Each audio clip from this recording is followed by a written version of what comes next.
चलो भाई, तो फिर हम लोग इस नेशन और नेशनलिज्म इन यूरोप की कहानी को आगे बढ़ाते हैं। अब सबसे पहले हम देखते हैं कि ये नेशनलिज्म की जो चर्चा चल रही है, इसमें ये लिबरल नेशनलिज्म का मतलब क्या बनता था। What did liberal nationalism stand for. तो अब नेशनल यूनिटी का जो आइडिया था, वो इनिशियली जो है कह सकते हो कि अर्ली 19th सेंचुरी में यूरोप में वो जो है लिबरलिज्म के आइडियोलॉजी के साथ, लिबरलिज्म की विचारधारा के साथ जो है काफी जुड़ा हुआ था, काफी मतलब क्लोजली जो है अलाइड था इसके साथ। अब लिबरलिज्म जो वर्ड है ये लैटिन रूट लिबर से आता है, जिसका मतलब ही होता है फ्री, ओके, आजाद। तो अब जो नया मिडिल क्लास जो है उसके लिए लिबरलिज्म का मतलब क्या हो गया। तो for this new middle classes liberalism stood for freedom for the individual and equality of all before law. मतलब कि व्यक्ति की आजादी और साथ ही साथ कानून के सामने सबकी बराबरी। पॉलिटिकली जो है ये किसी पर एम्फेसाइज करता था। तो concept of government by consent, मतलब कि नागरिकों की सहमति से सरकार।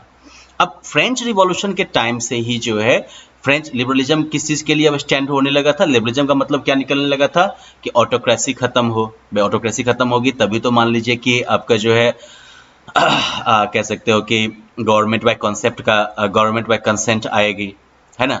साथ साथ जो क्लेरिकल जो प्रिविलेजेस थी वो खत्म हो, अब वो जो है खत्म होना चाहिए।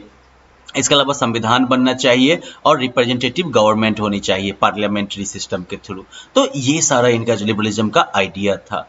इसके अलावा जो 19th सेंचुरी लिबरल्स है वो जो है प्राइवेट प्रॉपर्टी के इनवायलेबिलिटी पर भी जो है फोकस डालता था कि ये इनवायलेबल है, इसको आप नहीं खत्म कर सकते। तो मतलब कि व्यक्ति का उसकी संपत्ति पर अधिकार होना चाहिए, संपत्ति के अधिकार को भी इसमें काफी तरजीह दी गई।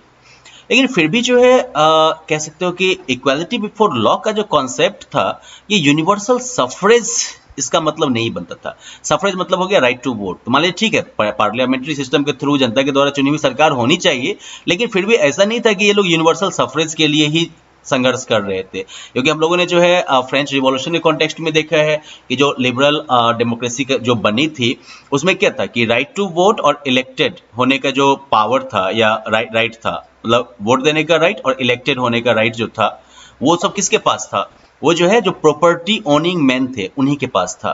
तो मतलब कि जो पुरुष भी हैं बिना संपत्ति वाले या फिर जो जितनी भी महिलाएं हैं, ये इन सभी को कोई पॉलिटिकल राइट नहीं दिया गया। अब जैकबिन्स के टाइम में जितने एडल्ट मेल्स थे सबको सफरेज मिली, लेकिन फिर जब नेपोलियनिक कोड आता है तो उसके बाद फिर से वही लिमिटेड जो है वोटिंग राइट्स हो गए और विमेन जो है इनको एक्चुअली माइनर का स्टेटस दे दिया गया। माइनर मतलब क्या हो गया, जैसे अभी लोग मेजर और माइनर जानते हैं कि नहीं। 18 ईयर्स से पहले तक हमारे यहाँ लोग माइनर होते हैं और 18 ईयर्स के बाद जो है वो मेजर कहलाते हैं। मतलब कि जब आप माइनर होते हैं तो आप जो है एक गार्जियन के अंदर रहते हैं, ठीक है। आपका कोई ना कोई जो है फिर लीगल गार्जियन होगा उस पीरियड के लिए, ठीक है, जब आप माइनर हैं। तो मतलब कि आप उस गार्जियन के अथॉरिटी के अंदर आप रहेंगे। तो विमेन जो है इनको परमानेंटली माइनर के स्टेटस पे दे दिया गया कि मतलब हमेशा वो माइनर की तरह ही उनका जो है राइट रहेगा। मतलब कि वो जो है अपने फादर या फिर बाद में हस्बैंड इनके अथॉरिटी के अंदर रहेंगे ये। अब throughout the 19th and early 20th century women जो थे वो या जो नॉन प्रॉपर्टी मैन वगैरह थे उन्होंने जो है आंदोलन वगैरह किए इक्वल पॉलिटिकल राइट्स वगैरह के लिए। तो ये तो खैर हो गया आपका पॉलिटिकल स्फीयर में लिबरलिज्म का क्या मतलब था और क्या इसकी जर्नी चल रही थी।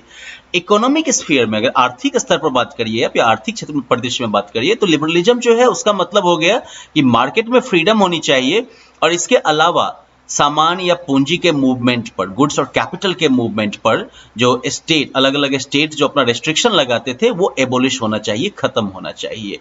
कैपिटल मतलब समझे कि नहीं, पूंजी कि मतलब मान लो मुझे कहीं धंधा, अभी इंडिया में क्या है कि like if you are an Indian citizen you can start your business anywhere in India, right. कोई इसके ऊपर रिस्ट्रिक्शन तो नहीं है ना आपके ऊपर कि नहीं बिहार से होके कोई जो है वो महाराष्ट्र में बिजनेस नहीं कर सकता या दिल्ली में बिजनेस नहीं कर सकता, ऐसा कुछ नहीं है, राइट। तो यही चीज जो है इकोनॉमिक स्फीयर में यही डिमांड चल रही थी। अब 19th सेंचुरी में जो है ये मिडिल क्लास का खास करके मेजर डिमांड था।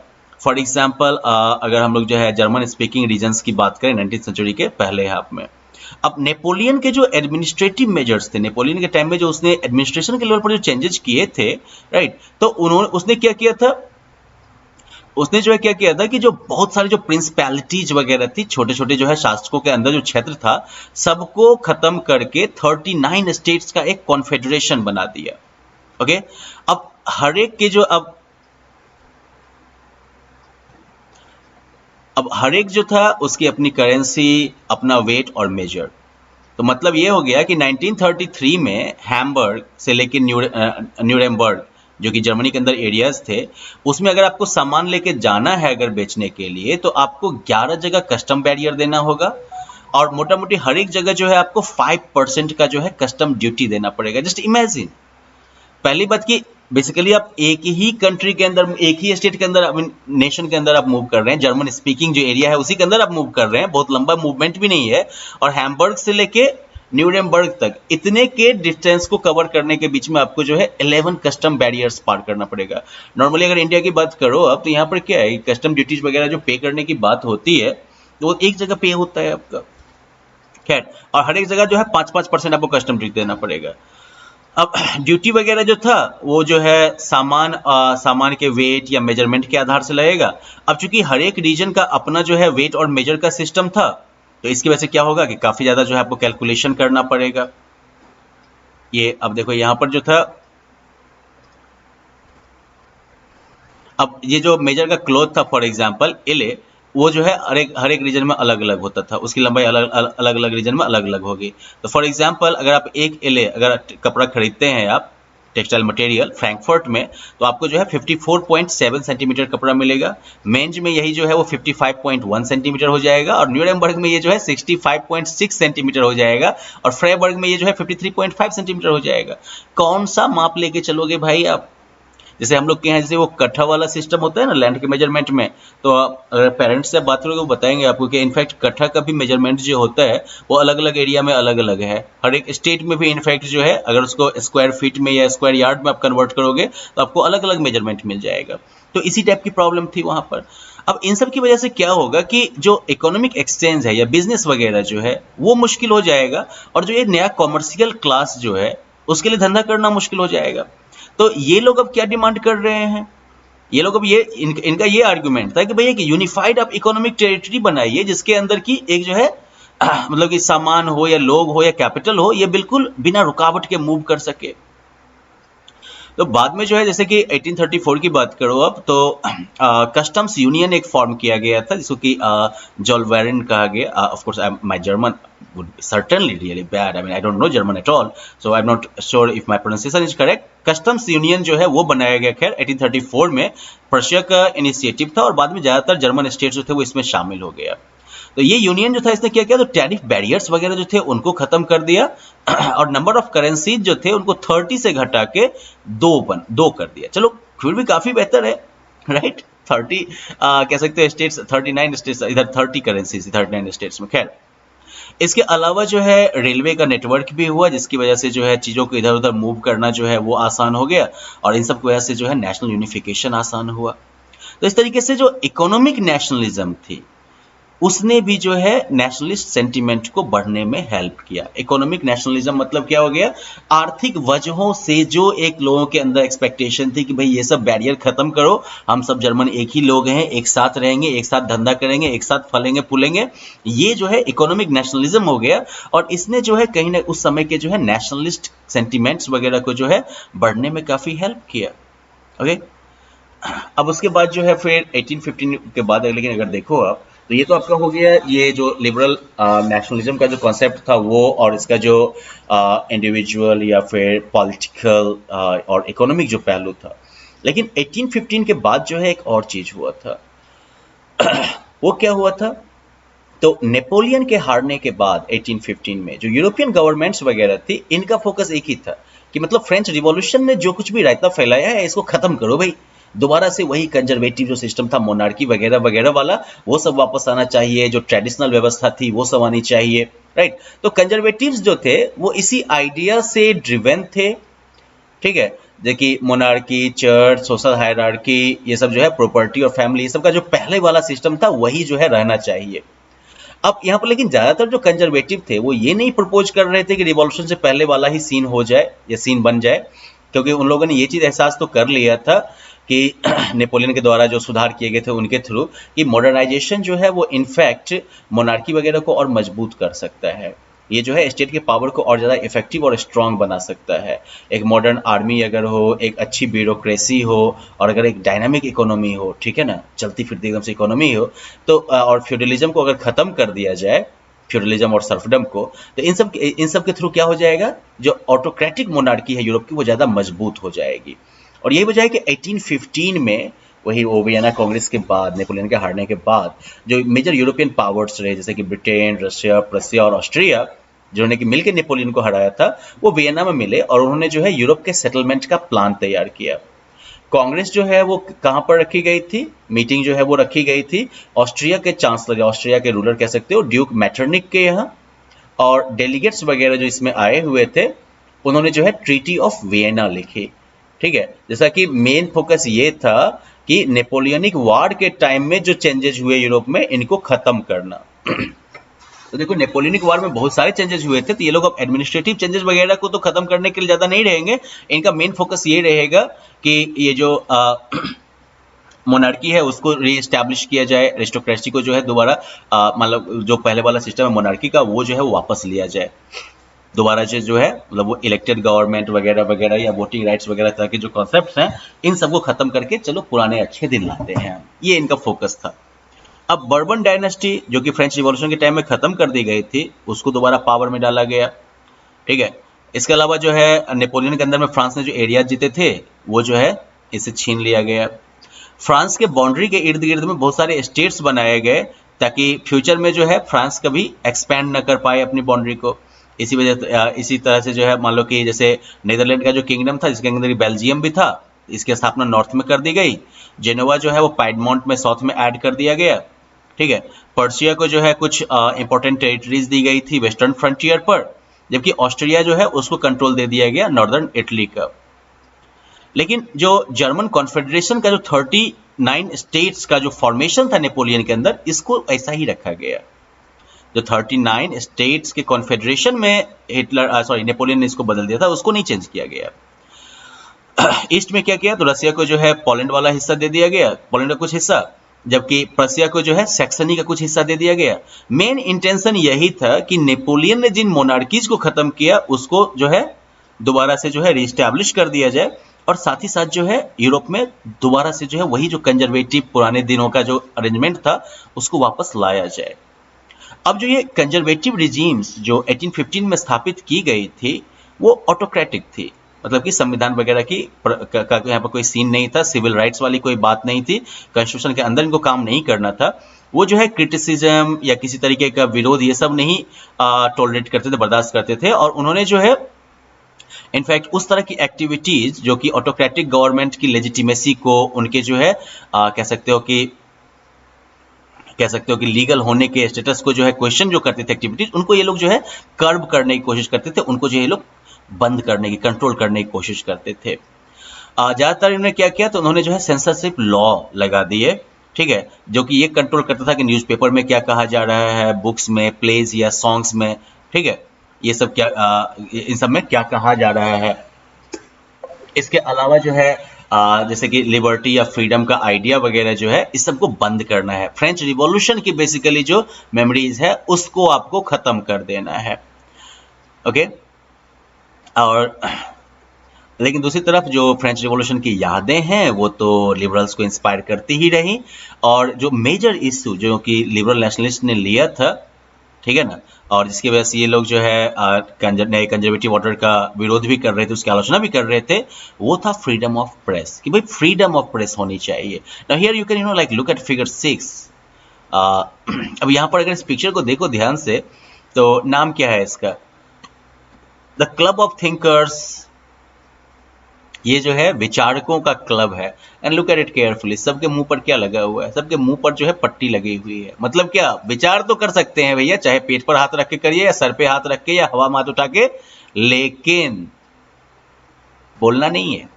That was so that this caricature basically is like highlighting highlighting like the censorship issue. यहाँ पर प्लेग जो है लेफ्ट में, इधर इस पर ये जो प्लेग है, इस पर जो है कुछ इश्यूज दिए गए हैं। सॉरी, इस प्लेग पर लिखा हुआ है टाइटल आपका, the most important question of today's meeting, how long will thinking be allowed to us. मतलब बोलना तो बंद कर ही दिया गया है, कब तक थिंकिंग करना भी अलाउड रहेगा। राइट में जो आपका ये वाला प्लेग है, इस पर जो है बोर्ड पर जो है लिखा हुआ है रूल्स के कुछ, मतलब रूल्स क्लब के, जिनमें क्या क्या है। पहला बात, silence is the first commandment of this learning society. मतलब कि आप जो जितने ज्ञानी लोग हैं, सब जो भी सोचते हो, बोलना जो है वो नहीं है बिल्कुल। To avoid the eventuality whereby a member of this club may succumb to the temptation of speech, muzzles will be distributed to members upon entering. अगर कोई ऐसा सिनेरियो जहां पर कोई बेचारे मेंबर जो हैं वो बोलने की लालच में फंस ना जाए, अंदर घुसते ही सबको जो है मजल्स दे दिए जाएंगे मुंह पर। जैसे हम लोग के यहाँ वो कहते हैं ना, बैल वगैरह को लगाते थे खाना वगैरह खाने से रोकने के लिए, क्या कहते थे उसको, जाबी कहते थे, राइट। तो इसी तरीके से मजल्स सबको दे दिया जाएगा कि अगर गलती से भी जो है बोलने की कोशिश बोलने की गलती जो है वो ना हो पाए इनसे। So well, that is a very like interesting take on this whole idea of censorship, right. I mean think of it, if you are not going to speak anything, if you are not going to allow anything, in that case what's the use of thinking then? Thinking जो irrelevant हो जाता है। तो इस चीज को यहाँ पर हाईलाइट किया गया। सो वेल, इसके बाद फिर आपके रिवॉल्यूशनरीज का भी पीरियड आता है। अब रिवॉल्यूशनरीज के बारे में देख ही लेते हैं हम लोग तब। अब 1815 के बाद जो है, अब चूंकि कंजर्वेटिव गवर्नमेंट्स स्टैब्लिश हो रही थी, तो बहुत सारे जो लिबरल नेशनलिस्ट थे, इन बेचारों से कि चलो भाई अंडरग्राउंड हो जाते हैं। ये बेचारे छुप गए, कहीं पकड़ के जेल में न डाल दे, फांसी न दे दे, इस सब डर से। लेकिन यूरोप के बहुत सारे एरिया, जो बहुत सारे यूरोपियन स्टेट्स थे, उसमें बहुत सारी सीक्रेट सोसाइटीज जो हैं वो पैदा हो गई, जिनका काम था रिवॉल्यूशनरीज को जो है ट्रेनिंग देना और अपने आइडियाज को बढ़ाना। इस समय में रिवॉल्यूशनरी होने का मतलब क्या था? A commitment to oppose monarchical forms that had been established after the Vienna Congress and to fight for liberty and freedom. इस समय में जो है रिवॉल्यूशनरी, आप इतना ही सोचने के बाद आप रिवॉल्यूशनरी हो जाते, क्रांतिकारी बन जाते हैं ना। मतलब कि बहुत टाइम में भगत सिंह बनना जो है आई मीन जो भगत सिंह के जमाने में भी ऐसी ही सिचुएशन दिखा है। ये मतलब कि कोई भी अगर मोनार्किकल फॉर्म जो है उसको अगर अपोज करेगा, जो कि वियना कांग्रेस के साथ बनाए, वियना कांग्रेस के बाद जो है एस्टैब्लिश की गई, और फिर लिबर्टी और फ्रीडम के लिए जो लड़ेगा, संघर्ष करेगा, वो सब हो गया रिवॉल्यूशनरी। अब जो ज्यादातर ये रिवॉल्यूशनरी थे, उन्होंने जो है ये भी नोटिस किया कि नेशन स्टेट का बनना जो है वो भी जो है इस फ्रीडम के स्ट्रगल का जो है एसेंशियल पार्ट है, नेसेसरी कंडीशन है एक्चुअली। और ऐसा ही एक पर्सन था इटली का, ठीक है, जिससे मैजिनी, चलो खैर पहला वाला पार्ट शायद मैंने गलत बोला हो, मैजिनी लेकिन सही लगता है, शायद मैंने सही बोला हो। खैर मैजिनी जो है वो जेनेवा में पैदा हुआ 1807 में, और वो जो है सीक्रेट सोसाइटी जो है कार्बोनेरी का, उसका मेंबर बन गया। 24 इयर्स की एज में ही उसको जो है एग्जाइल में भेज दिया गया, मतलब उसको देश निकाला कर दिया गया, तरीपार कर दिया गया, क्योंकि उसने जो है लिग्वेरिया में जो है आंदोलन की कोशिश की थी, अटेम्प्ट किया था एक रिवॉल्यूशन। फाइनली जो है अब मैजिनी ने 2 अंडरग्राउंड सोसाइटीज बनाई, यंग इटली इन मार्सेल और उसके बाद जो है यंग यूरोप इन बर्न। 2 जगहों पे इसने जो है एस्टेब्लिश किया, और ये जिसके मेंबर थे वही जो उसकी तरह मानसिक सोच वाले जो युवा थे, वो सब थे पोलैंड से, फ्रांस से, इटली से और जर्मन स्टेट्स वगैरह से। अब मैजिनी के इस बिलीफ को भी, लेकिन ध्यान से इसको आपको याद रखना होगा, मेनली दो ऑर्गेनाइजेशंस ने बनाए थे, ये नाम आपको याद रखना चाहिए, because it can like I mean come as an objective question, 1 mark question.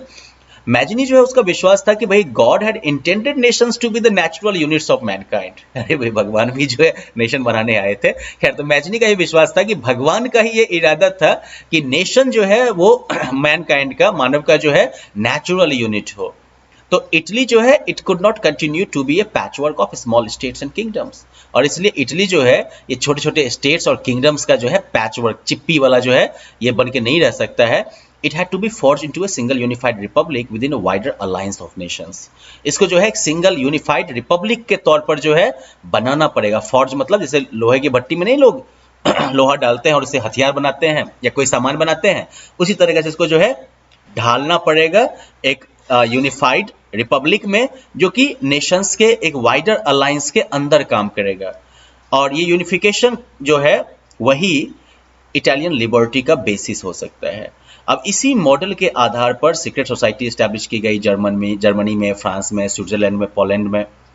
अब मैजिनी का जो ये कह सकते हो कि रिलेंटलेस जो अपोजिशन था मोनार्की का, और उसका जो ये विजन था डेमोक्रेटिक रिपब्लिक का, इससे भाई कंजर्वेटिव्स को डर लगता था। और यही वजह है कि मैटरनिक वो जो है उसको डिस्क्राइब करता है as the most dangerous enemy of our social order. Our social order मतलब कि कंजर्वेटिव सोशल ऑर्डर। तो मैटरनिक ने जो है मैजनी को उस समय के कंजर्वेटिव सोशल ऑर्डर के सबसे खतरनाक दुश्मन के तौर पर जो है डिस्क्राइब किया था। So well, that is it for this session. We are going to talk about revolutions that started in 1830 और 1830 से लेकर 1848 तक जो revolutions वगैरह शुरू हुए यूरोप के अलग अलग हिस्सों में। We'll talk about that and how like nationalism develops vis-a-vis these events. Okay.